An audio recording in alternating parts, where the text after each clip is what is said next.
Welcome and hello, I'm Raphee, and this year I shall be your waiter. Allow me to serve you up a platter of incredible games coming out in 2025, selected by moi. Yes, I know French. Please spend some time with the menu, and I'll be back to take your order soon. 2025 is here, and gamers are going to be eating well. There's an absolute buffet of games cooking, and if you have an allergy to a particular genre, you can pretty much find something to get your teeth into. So let me whet your appetite and share just some of the games I'm looking forward to in 2025.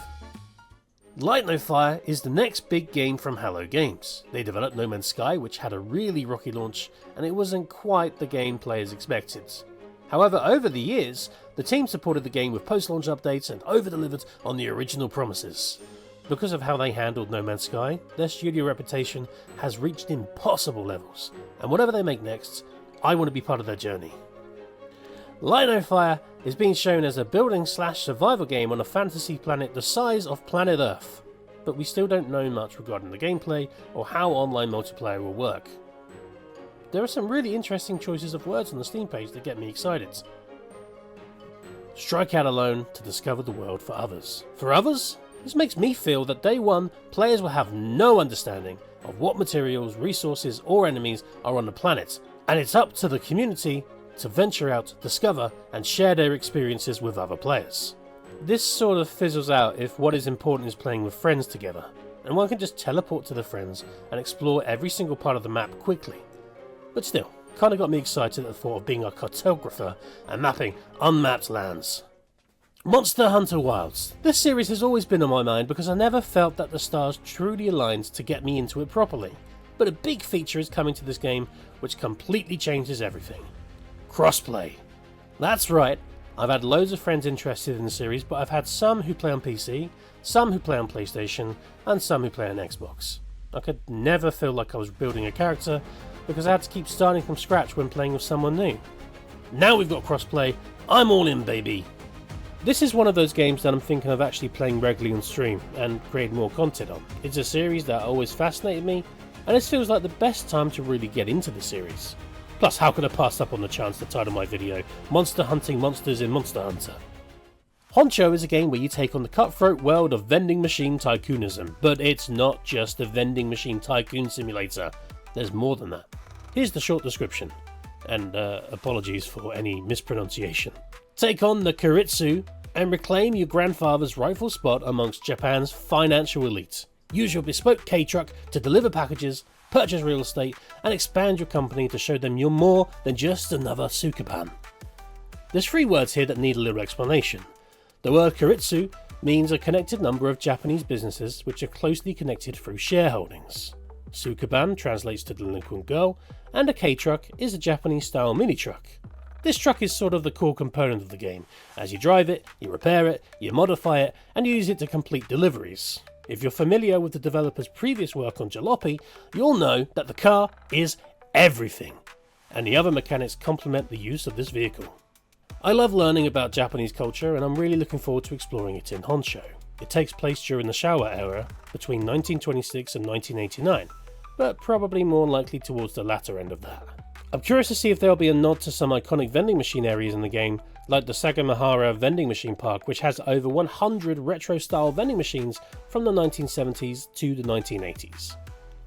Definitely add this to your wishlist if you're a fan of Japanese culture and love first-person job-style simulator games. Sometimes life just gets a bit too much, and you want to live in a camper van for a bit. Oh, is that just me? Outbound is a life sim where you build your own home in Wheels. It will feature a bunch of resource gathering and crafting, and in some ways, if all it is Animal Crossing with a camper van, I'd be very, very happy. Jump Ship is a mission-based co-op FPS where you're the crew of a spaceship. I've been playing a bit of Void Crew with friends, and it gave me some sort of skin condition, as I now have an itch for a co-op spaceship crew simulator. Jump Ship is sort of a mixture of piloting the ship, going out on foot, upgrading the ship. It's really ambitious and sort of reminds me a little bit of a mission-based Sea of Thieves set in space. If you like the movie Hotel Transylvania and thought running your own hotel with Dracula would be a lot of fun, this is probably the closest you'll get. Whilst your guests aren't monsters, you're a vampire, and with that comes a number of special abilities which will help you renovate and customize your once grand estate. And if guests get a bit too irritating, well, you could just suck their blood out and use their meat to save money on food. Lovely. What really stands out for me is the hand gestures of the vampire when using their powers. It might be exaggerated for the teaser footage, but it's mesmerising to watch. Alright, who broke into my home and stole all my ideas? Dispatch is a game all about a character that has to dispatch heroes out to emergencies. This is something I've wanted to see in gaming for a while, something sort of like 911 operator where you get calls and then have to strategically send out the most appropriate response. Whilst Dispatch isn't really the management style game I wanted, it's actually a narrative game from some of the people who worked on a few Telltale games. So it's the usual deal of time-based narrative choices that impact the story in some way. It's been a while since I played anything like this, as I felt like there were just so many of them. What I'm looking forward to is that this is a new IP instead of an established franchise, and here's hoping that it tickles the itch that I have for a hero dispatch simulator, even if just for a little bit. Is there anything I really need to say? The Yakuza games have been a fun exploration of an exaggerated Japanese culture for me, and whilst I still have quite a few of the latter entries to play, Majima was always a fascinating character, and it's great to see them get their own game. For some reason, they've given Majima a pirate ship, and the game takes place on land and at sea. It'll be really exciting to see just how it all blends together, as I felt like the very best example of this type of gameplay was Assassin's Creed Black Flag. I've not really had a similar game like that for a while.